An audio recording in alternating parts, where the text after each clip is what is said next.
अस्सलाम वालेकुम, this is Asad Mukhtar और आप देख रहे हैं बी एक्सपर्ट आईटी सॉल्यूशंस। तो चलिए आगे बढ़ते हैं हमारे एडवांस वर्डप्रेस के कोर्स की तरफ।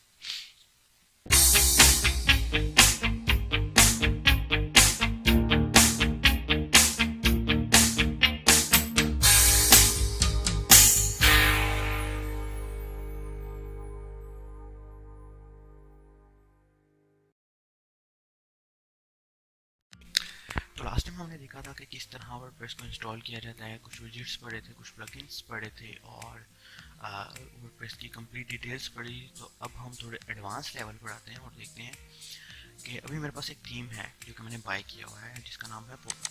ठीक है, गूगल पर देखें उसको तो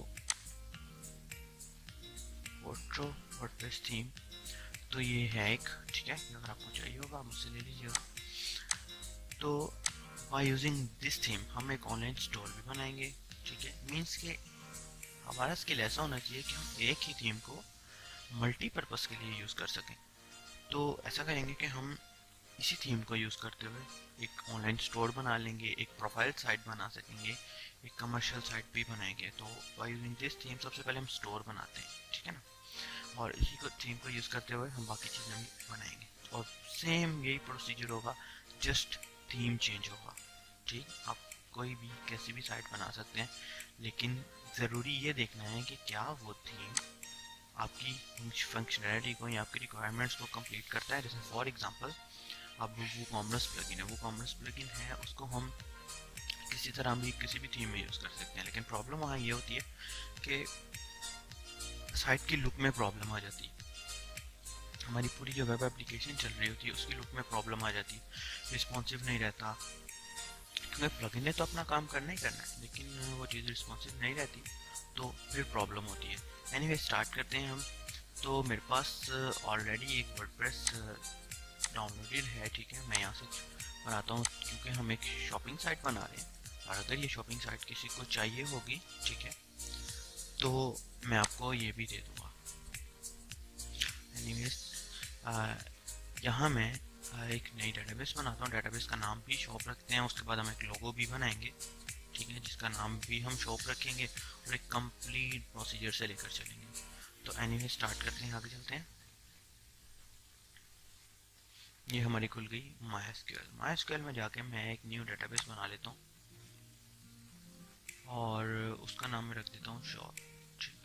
फॉर एग्जांपल अगर आप में से किसी को ये साइट चाहिए, वो जस्ट अपना लोगो चेंज कर ले, अपने कलर चेंज कर ले, वो साइट को अपने लिहाज से यूज़ कर सकता है without any cost, free of cost मिल जाएगी। जिसको भी चाहिए जस्ट कमेंट्स में मुझे बताएं। तो ये आ गई हमारी डेटाबेस। तो ऑलरेडी मैंने एक वर्डप्रेस इंस्टॉल किया हुआ है htdocs में जाकर शॉप में।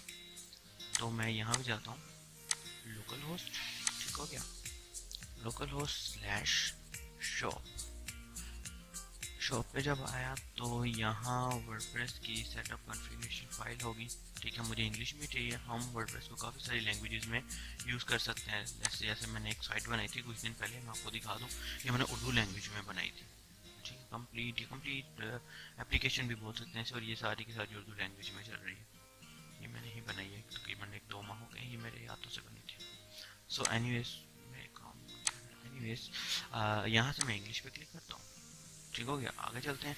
यहाँ मुझसे पूछा डेटाबेस का पासवर्ड, ये हम कंप्लीट पढ़ चुके हैं। अगर किसी ने, इसलिए मैं ज़्यादा डिटेल में नहीं जा रहा, अगर किसी ने नहीं पढ़ा तो काइंडली पिछली वाली वीडियोस में जाकर देख लें। ठीक हो गया, और अगर फिर भी किसी को हेल्प चाहिए तो मुझसे ले सकते हैं।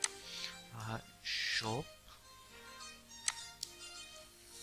रूट माइस्क्यूएल में डेटाबेस का नाम जस्ट खाली होती है, ठीक है, कुछ भी नहीं होता है इसमें। डेटाबेस का नाम यूज़र नेम रूट होता है और पासवर्ड ब्लैंक होता है, क्योंकि हमारी जो है वैसे तो ये लोकल होस्ट वर्ड सर्वर पर भी चल जाता है। एनीवेज आगे table prefix WP, okay fine, WP dash अभी आप देखेंगे ना तो यहाँ हमारी डेटाबेस फॉर द टाइम तो खाली है, लेकिन जब मैं यहाँ से क्लिक कर दूंगा तो वहाँ डेटाबेस बन जाएगी। you have made the run। अब ये देखिएगा, मैं यहाँ आया,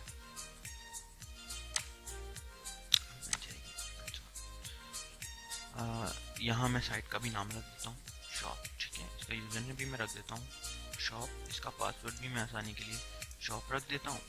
और यहाँ से मैं पासवर्ड को कंफर्म कर लेता हूँ और यहाँ से मैं अपना ईमेल ले देता हूँ shop@gmail.com। फिर इस वक्त यहाँ कोई वेरिफिकेशन नहीं है ईमेल की, ठीक है। यहाँ से मैं ऐसे करता हूँ। वो हुआ था डेटाबेस कनेक्ट होना, ठीक है, जिस वजह से यहाँ अभी तक कुछ टेबल्स नहीं थे आए। उसकी वजह ये थी कि वो डेटाबेस कनेक्ट हुई थी। अब मैं डेटाबेस को बनाने मैं यहाँ से इंस्टॉल करूँगा ना वर्डप्रेस, तो ये कंप्लीट डेटाबेस के टेबल्स अंदर बन जाएंगे। एक बात याद रखें, डेटाबेस और डेटाबेस के अंदर टेबल्स होते हैं, ठीक है, जैसे रोज एंड कॉलम्स। हर डेटाबेस में टेबल्स के अंदर रोज एंड कॉलम्स। ओके, सो ये इंस्टॉल हो रहा है और ये हमारी डेटाबेस है। थोड़ा सा तकरीबन 1 से 2 मिनट लेगा अगर आपका सिस्टम स्लो नहीं तो। अब ये देखिए, ये मैंने शो पर क्लिक किया, ये हमारी डेटाबेस आ गई। वो जो WP पहले लिखा हुआ था उसकी वजह थी कि ये अगर उसकी WP की जगह आप असद लिख देते, IT सॉल्यूशंस लिख देते, बी एक्सपर्ट लिख देते, तो यहाँ WP की जगह बी एक्सपर्ट आता। ठीक हो गया। अब मैं आपको ये भी बताऊंगा आने वाले नेक्स्ट लेक्चर्स में कि फॉर एग्जांपल अगर आपका यूजर नेम और पासवर्ड खो जाता है देन क्या करोगे। ठीक है, नेक्स्ट चलते हैं। लॉगिन पे क्लिक किया तो यहाँ मैं साइट को 2 टैब्स में खोल लेता हूँ। एक में एडमिन सिस्टम होगा और एक में यूजर सिस्टम होगा। अब हमें डेटाबेस की ज़रूरत नहीं है, तो ये हमारे पास एक सादी सी साइट खुल गई है। ठीक है, यहाँ से मैं शॉप इसका पासवर्ड रखा था, रिमेंबर पर क्लिक किया, लॉगिन किया, तो ये ले हमारे पास वर्डप्रेस का डैशबोर्ड आ गया। ठीक हो गया।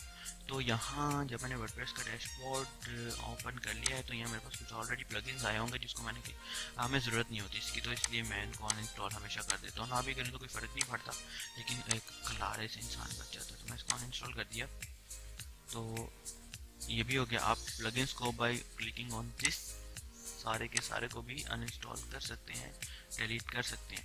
यहाँ 2 ऑप्शन हैं, थीम को भी पहले डीएक्टिवेट किया जाता है और फिर डिलीट किया जाता है। ठीक है, आप अपीयरेंस में जाकर जब थीम्स में देखोगे तो यहाँ वही ऑलरेडी जो डिफ़ॉल्ट थीम होते हैं वो 3 थीम मौजूद हैं। हमें इनकी ज़रूरत नहीं है, तो खैर हम इन्हें भी निकाल देंगे। तो ये मेरी वर्डप्रेस की फाइल्स हैं। तो थीम ढूंढे, मुझे याद है मैं कहाँ रखा हूँ थीम। ये देखिए, ये फोटो थीम है। होता यूँ है कि जब भी कोई थीम्स हम लेते हैं ना तो उसमें हमें सजेस्टेड प्लगइन्स होते हैं कि आपने ये प्लगइन्स लाजमी कर लेने। ठीक है, तो मैं यहाँ से इस फोटो की जिप फाइल को उठाता हूँ, ये मैंने ऑलरेडी बनाई है, और मैं यहाँ सी में जाता हूँ और जहाँ मेरा वो पड़ा हुआ था कंप्लीट प्रोसेस, मैं वहाँ जाकर शॉप WP कंटेंट थीम्स में गया, मैंने यहाँ पेस्ट कर दिया। तो ये हमारे पास आ गया फोटो का एक थीम। ठीक है, तो हमें वैसे ऊपर वाले थीम्स की ज़रूरत नहीं है, तो इनको डिलीट कर दे। वैसे रखे भी रखें तो कोई मसला नहीं है, लेकिन मैं डिलीट कर देता हूँ। तो सो हमने ये डिलीट कर दिया। ठीक है, यहाँ से मैंने एक्सट्रैक्ट किया, तो ये थीम एक्सट्रैक्ट हो रहा है, तब तक हम समझ लेते हैं। तो एक बात याद रखें, ये हमारा है डैशबोर्ड में पोस्ट मीडिया ये कंप्लीट पिछले लेक्चर्स में पढ़ चुके हैं। अब ये थोड़ा सा एडवांस लेवल है। हमेशा याद रखें, जब भी थीम हम बाय करते हैं या हमें मिल जाता है या वट एवर इस तरह का कुछ हो जाता है, तो हमेशा थीम की फैसिलिटीज़ चेक करें कि वो थीम की फैसिलिटीज़ हैं क्या, ताकि हम उसको आसानी से मैनेज कर सकें। अब ये थीम एक हमारा इंस्टॉल हो रहा है, तो हम देखते हैं इसको किस तरह हम यूज़ कर सकते हैं। तो एनीवेज जब तक ये इंस्टॉल होता है तब तक हम गूगल पे फोटो थीम के बारे में पढ़ लेते हैं। फोटो थीम एक अच्छा थीम है। इसके बाद एक और थीम हम यूज़ करेंगे और वो बहुत ज़्यादा कॉमन थीम है, आम यूज़ होने वाला थीम है, लेकिन उसका फ़ायदा ये है कि अगर आपको मज़ीद समझ आ जाएगा, 3-4 वीडियोस हो तो फिर कोर्स हमारा वाइंड अप हो जाएगा। ये जो लास्ट वीडियोस थी हमारी, उसमें जस्ट एक छोटा सा टच था कि वर्डप्रेस है क्या, उसमें प्लगइन्स क्या होते हैं, कहाँ कहाँ चल जाते हैं, कहाँ कहाँ नहीं चलते। तो फॉर एग्ज़ाम्पल मैं आपको दिखा दूँ यहाँ से। फॉर एग्ज़ाम्पल हमारा ये देखिए, यहाँ उन्होंने बताया हुआ कि इस थीम को हम कितनी तरीक़ों से यूज़ कर सकते हैं। तो रियलिटी में भी यही है, अगर आपके पास स्किल अच्छा है तो आप किसी भी थीम को किसी भी तरह यूज़ कर सकते हैं, ठीक है, लेकिन डिपेंड करता है, आपको स्किल आना चाहिए, ठीक है। सो यहाँ में आया, यहाँ ये देखिए ये थीम हमारा यूज़ हुआ हुआ है, ये देखिए यहाँ स्लाइडर यूज़ हुआ हुआ है, आई थिंक सो ये रॉयल स्लाइडर है, स्लाइडर्स भी अलग अलग होते हैं। तो ये देखिए ये है फॉर्म कैटेगरीज, ये मेन्यूज इन्होंने इस तरह शो किए हुए हैं, और ये है, ये एक छोटा सा स्टोर बना हुआ है। हम इसी तरह यहाँ से करेंगे, हम एक छोटा सा स्टोर बनाएंगे इसी तरह का। तो आगे चलते हैं, यहाँ से हमारा ये थी 98% हो गया।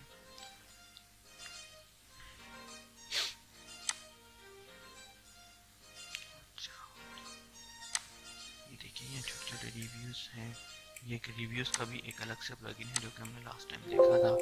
सो ये हमारा प्लगइन इंस्टॉल हो गई है, हमारा जो थीम है वो इंस्टॉल हो गया। अब मैं थीम्स पर आऊँगा तो मुझे थीम में कुछ भी नहीं शो होगा, ये शायद एक दफ़ा रिफ्रेश करेंगे तो, हाँ एग्जैक्टली, ये क्यों शो हो रहा है, क्योंकि पहले ऑलरेडी यही वाला थीम सिलेक्टेड था और हमने पीछे से डिलीट कर दिया, जिस वजह से हमें ये शो हो रहा है। यहाँ कोई एरर आएगा, वो कह रहा है कि ये वाला थीम है नहीं, तो वो ठीक कह रहा है क्योंकि हमने थीम डिलीट कर दिया था। तो एनीवेज ये फ़ोटो आता है, मैं फ़ोटो को एक्टिवेट कर लेता हूँ।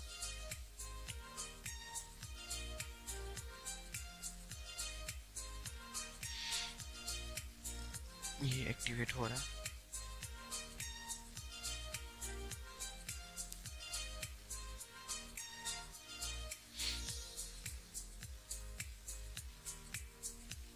कभी कभी ऐसा होता है मेरा सिस्टम में से कुछ 1 डेढ़ 2 हफ्तों से स्लीप पे ही लगा हुआ, मैंने इसको हाँ शट डाउन नहीं किया, ना ही मैंने इसको रिस्टार्ट किया। सो एनीवेज हमें सिस्टम को भी रिस्टार्ट करना चाहिए वरना ये स्लो हो जाता है।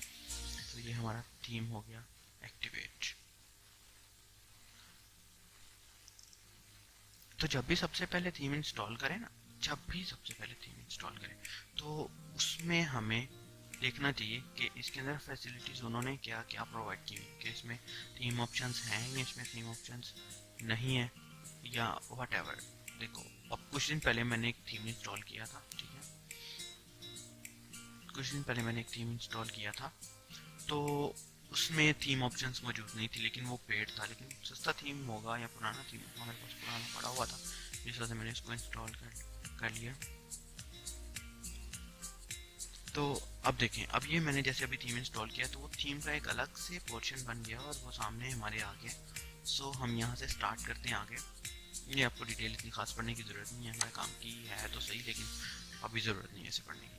तो हमें उन्होंने सिस्टम में प्रोवाइड कर दिया है कि वेलकम टू पोर्ट्रो, वेलकम एंड सिस्टम स्टेटस, हमें वर्डप्रेस का वर्जन वगैरह सब कुछ इसके अंदर दे रहा है, इसकी भी हमें ज़रूरत नहीं है। प्लगइन्स, जिसमें प्लगइन्स हैं जिसमें बताया गया है कि कौन कौन से प्लगइन्स जो है ना हमें यहाँ रिक्वायर्ड है और इंस्टॉल होने चाहिए। ये मेल फर्स्ट न्यूज़ लिस्टर है, ये वो कॉमर्स है, अभी हमने वो कॉमर्स मोस्ट इंपॉर्टेंट प्लगइन है। उसके अलावा WP बेकरी है, इसके ऊपर एक हम अलग से लेक्चर बनाएंगे WP बेकरी पे, ठीक है। ये फोटो फंक्शनैलिटी है, रेवोल्यूशन स्लाइडर है, कॉन्टैक्ट फॉर्म 7 है, ये हम पहले भी जान चुके हैं इसके बारे में। तो अभी हम मज़ीद देखेंगे। तो ये आ गया इंस्टॉल डेमोस। अब होता यूँ है कि जब हमारे प्लगइन्स आते हैं, जब हम कोई थीम बना लेते हैं या थीम जो है हम इंस्टॉल कर लेते हैं, तो यहाँ हमारे पास ऑप्शंस होती हैं, यहाँ हमारे पास ऑप्शंस होती हैं कि हमने किस तरह इसको आगे लेकर चलना है। और अगर फॉर एग्जांपल हमें बनाना नहीं आता या हम अपना टाइम बचाना चाहते हैं या हम जस्ट थीम को ऐसे ही शो करना चाहते हैं डेमो टेम्पलेट के ऊपर, तो मैं ऐसा करूँगा, मैं यहाँ से कोई थीम उठाऊँगा, यहाँ से अगर इसमें इंस्टॉल पे क्लिक करूँगा ना, तो फॉर एग्जांपल मैं क्लिक करता हूँ, मेरे सामने ऑप्शन है import theme option, reset menus, ये सारी चीज़ें आ जाती हैं। मैं इस पर क्लिक करूँगा तो तकरीबन ये 15 मिनट लेगा और सारा का सारा डाटा मीन्स डमी डाटा आपके यहाँ आ जाएगा। तो फॉर द टाइम हमें डमी डाटा नहीं चाहिए, तो मैं आगे चलता हूँ। अब यहाँ देखें, ये एक थीम ऑप्शंस शो हो रहा है, ठीक है, यहाँ भी मौजूद होगा। अब यहाँ 2 जगह पर दिया हुआ है, और अगर अपीयरेंस में यहाँ बिल्कुल, जब आपने थीम इंस्टॉल किया तो ये थीम ऑप्शन एक ये आ गई, एक ये आ गई, एक ये आ गई। तो मैंने फॉर द टाइम ये इंस्टॉल किया था, तो मैं देखता हूँ इसकी लुक कैसी आई है। वैसे तो ये हमारी एक लुक आ गई है रफ सी, ठीक है, लेकिन अच्छी लुक है। तो अब क्योंकि ये प्लगइन थीम पेड है, जिस वजह से हमें इसकी हर एक फैसिलिटी पता लगेगी कि हम किस किस तरह इसको यूज़ कर सकते हैं और कैसे कैसे इसको यूज़ कर सकते हैं। तो अब आई बारी थीम ऑप्शंस की। थीम ऑप्शंस में जाता हूँ, यहाँ से मैं लीव कर देता हूँ। वो हमसे इस वजह से पूछ रहा है क्योंकि मैंने सेव उसको नहीं किया या मैंने उसको इम्पोर्ट नहीं किया। तो ये हमारे पास थीम ऑप्शन आ गई। अब इस थीम ऑप्शंस में क्या है कि इस थीम ऑप्शन में पूरे के पूरे थीम की लुक का, फंक्शनैलिटी का, डिज़ाइन का कंट्रोल इसमें दिया होगा। तो हम सबसे पहले जनरल में स्टार्ट करते हैं। थीम लेआउट, लोगो। थीम लेआउट में क्या है, ये हेडर है, ये उन्होंने जस्ट एक थीम लेआउट बताया हुआ है, इसके अंदर हम कुछ कर नहीं सकते। आगे आते हैं लोगो एंड आइकन पे। लोगो ये है जो कि बाहर लगा हुआ है। आइकन जो है, आइकन बेसिकली कहते हैं वो जो यहाँ ये शो हो रहा है, ठीक है, इसे आइकन बोलते हैं। तो ये आइकन लगा हुआ है। और उसके बाद फॉर एग्जांपल हमारे पास कोई कोड है, हम कोई एडिटिंग चाहते हैं, तो हम जावास्क्रिप्ट में jQuery का कोड लिखना चाहते हैं तो हम यहाँ लिख सकते हैं। जावास्क्रिप्ट और jQuery का भी एक कंप्लीट कोर्स जो है आएगा इंशाल्लाह चैनल पे। तो यहाँ स्किन पे देखते हैं। स्किन मीन पूरे बॉडी की स्किन यानी कि कलर, ठीक है। आगे स्किन, ये देखें, ये बैकग्राउंड टाइप डार्क रखनी है, लाइट रखनी है। फॉर एग्जांपल मैं ये डार्क पे क्लिक कर लेता हूँ, यहाँ मैं सेव कर देता हूँ। तो मेरे हिसाब से यहाँ चेंजेस आनी चाहिए। आई डोंट नो इतना स्लो क्यों काम कर रहा है, लेकिन आ गया। सो ये मैं इसको रिफ्रेश करता हूँ। तो डार्क हमने चूज़ कर लिया था, वहाँ से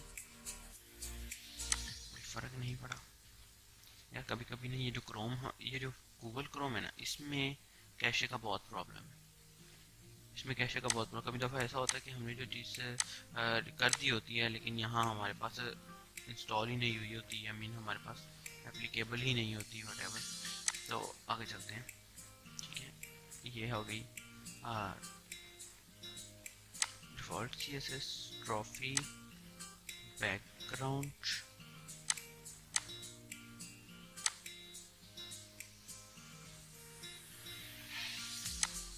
ठीक हो गया, ये बैकग्राउंड्स हैं हमारे। बॉडी का बैकग्राउंड क्या रखना है, पेज का बैकग्राउंड क्या रखना है, और विजिट एरिया का बैकग्राउंड क्या रखना है। उसके बाद हेडर्स हैं कि हेडर क्या है और किस तरह है। हेडर जो होते हैं थीम में दो तरह के होते हैं, एक होता है टॉप हेडर और एक होता है बॉटम हेडर, ठीक है। मेन मेन्यूज़ हैं, वो जो मेन मेन्यू, ये जो ये शो हो रहा है, यहाँ एक शो होगा मेन्यू जिसे हम मेन मेन्यू बोलते हैं। उसके बाद है ब्रेड क्रम्स। ब्रेड क्रम्स क्या होते हैं, फॉर एग्जाम्पल मैं इस पर क्लिक कर देता हूँ तो ये देखें, ये होते हैं ब्रेड क्रम्स, ठीक है। एक पाथ शो कर देते हैं कि किस तरह हम पाथ को आगे लेके चलें। ये फुटर है, ये मोबाइल मेन्यू है, ये व्यू करेंसी स्विचर है, ठीक है। और ये सर्च फॉर्म है कि जहाँ से हम चीज़ों को सर्च कर सकते हैं। ये मिनी कार्ट है, अगर हम वो कॉमर्स का प्लगइन इंस्टॉल करें तो ये मिनी कार्ट होगा, जो भी है। ये कस्टम है और ये कस्टम CSS है। और ये शॉप है, ठीक है, शॉपिंग के पेज जो शॉप होगी हमारी उसका पेज, ठीक है। हेडर, अब यहाँ हेडर में ऑप्शंस दी हुई हैं जिसमें हेडर टाइप, ये सारी की सारी हेडर टाइप्स हैं। हम जिस तरह हेडर सेट करना चाहें हम उस तरह कर सकते हैं। फॉर एग्जांपल मैं यहाँ इनमें से कौन सा ठीक है, फॉर एग्जांपल ये वाला कर लेता हूँ, ठीक है। मैं यहाँ से सेव करता हूँ इसको।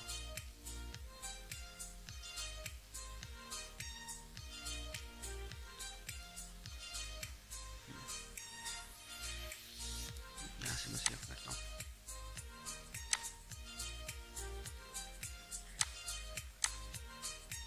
ये देखिए, ये दरमियान में मेरा लोगो आ गया। तो ये अच्छी चीज़, हम इसको ऐसे रहने देते हैं, ठीक है। और उसके अलावा नीचे था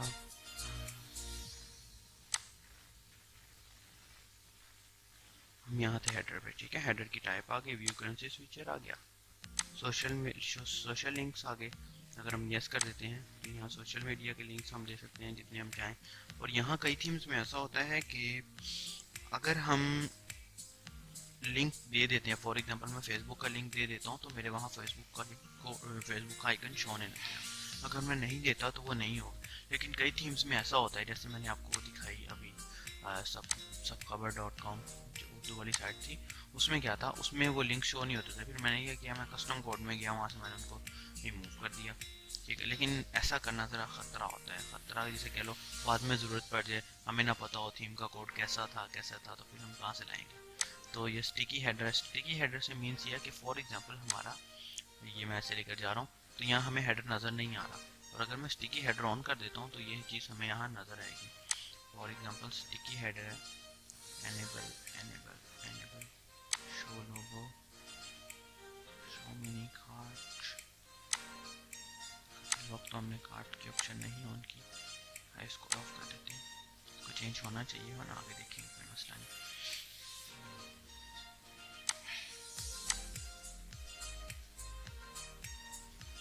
सो ये हो गया हमारा सेव। तो मैं यहाँ से जब इसको रिफ्रेश करता हूँ,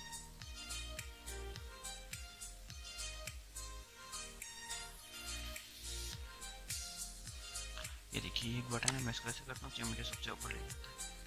तो एनीवेज अभी तक चेंजेस नहीं आई नीचे से हमारे में। मैं जस्ट हम एक छोटा सा रिव्यू करें मोबाइल पैनल के, ये सिस्टम मोबाइल पे कैसे जो इसमें हेडर की लेफ्ट राइट रहने से मुराद ये है कि फॉर एग्जांपल मैं यहाँ से इसको स्क्रीन इसकी स्मॉल कर लेता हूँ, तो क्या ये चीज़, ये देखिए ये मोबाइल व्यू में आ गया, ये फुल यूज़र फ्रेंडली थीम है। तो क्या ये चीज़ इस साइड पे शो होनी चाहिए या इस साइड पे शो होनी चाहिए? इससे लेफ्ट राइट और डिफ़ॉल्ट है, वैसे तो डिफ़ॉल्ट पे राइट साइड पे होती है, ठीक है। अब आ जाता है मेन्यू। मेन्यू पे ये सारी सेटिंग्स हैं, पॉपअप्स हैं, जो भी है, ब्रेड क्रम्स आ जाती हैं। ब्रेड क्रम्स मैं आपको ऑलरेडी बता चुका हूँ कि है कि होती क्या है और हम इसको यूज़ कैसे करते हैं। और उसके बाद फुटर्स आ जाता है, फुटर का जो है विजिट एरिया जो होता है वो देख लेंगे। उसके बाद आ गया पेजेस कैसे शो होने चाहिए, पोस्ट जो हमारी ब्लॉग पोस्ट होंगी वो किस तरह की आनी चाहिए, ब्लॉग पोस्ट जो कि एडजिव्स हैं वो कैसे हैं, ब्लॉग कैसा है, सिंगल पोस्ट कैसी है। उसके बाद आ गया पोर्टफोलियो में क्या क्या है और किस किस तरह लगना चाहिए। इवेंट्स हैं, मेंबर्स हैं, ये सारे उन ये देखो अब जैसे मेंबर्स हैं, सिंगल मेंबर हैं, तो ये सारा उन चीज़ों के लिए जो लोग साइन अप कर चुके हैं। उसके बाद फैग, उसके बाद एसईओ भी हम इंशाल्लाह पढ़ेंगे, ठीक हो गया वो कॉमर्स ये कंप्लीट। तो चलिए मिलते हैं नेक्स्ट वीडियो में और बनानी है अपनी साइट स्टार्ट करते हैं। अपना ख्याल रखिएगा, अल्लाह हाफ़िज़।